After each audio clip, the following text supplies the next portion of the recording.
नमस्कार मंडळी, बघा आज बिर्याणी बनवायची होती. साधी सिंपल अशी कुकरमध्येच बनवणार होती मी. बघा झटपट अशी बिर्याणी बनवून दाखवणार आहे. इथे चिकन छान असं स्वच्छ धुवून घेतलंय. टमाटा कांदा असा उभा कापून घेतलाय मी.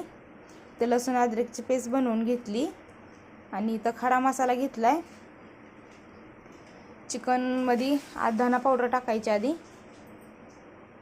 मग थोडीशी हळद टाकून घ्यायची, लाल मिरची पावडर टाकून घ्यायची, चवीनुसार मीठ टाकायचं. आता बिर्याणी मसाला टाकणार आहे. चिकननुसार बिर्याणी मसाला टाकायचा, आपल्याला बिर्याणी बनवायची आहे त्यानुसार. थोडंसं दही टाकून घेतलं. लसूण अद्रकची पेस्ट टाकून घ्यायची. सर्व काही मिक्स करून घ्यायचं छान. बघा असं काही मिक्स करून घ्यायचं. साईडला ठेवायचं. गॅसवर कुकर ठेवलाय. तेल टाकून घेतलं. तेल गरम झाला का खडा मसाला टाकून घ्यायचा.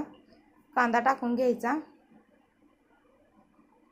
कांदा छान लालसर होऊस तर खरपूस तर भाजायचा, असा खरपूस.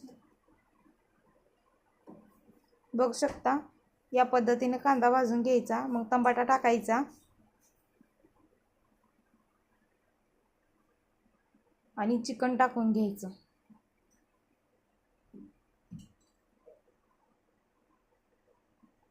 सगळं काही मिक्स करून छान भाजून घ्यायचं.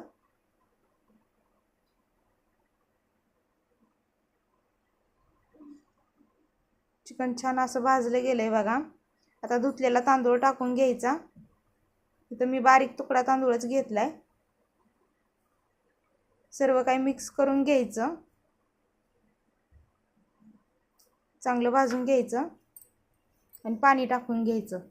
तांदूळ टाकलाय तेवढंच पाणी टाकून घ्यायचं. चवीनुसार मीठ टाकायचं. अगोदर टाकलेलं त्यानुसारच मीठ टाकून घ्यायचं. कोथिंबीर टाकून घ्यायची. परत सगळं काही मिक्स करून घ्यायचं. कुकरला झाकण लावून 4 शिट्ट्या मारून घ्यायच्या कुकरच्या. बघू शकता 4 शिट्ट्या झाल्यात. तर बिर्याणी तयार आहे झटपट अशी. साधी सिंपल अगदी झटपट होती बिर्याणी.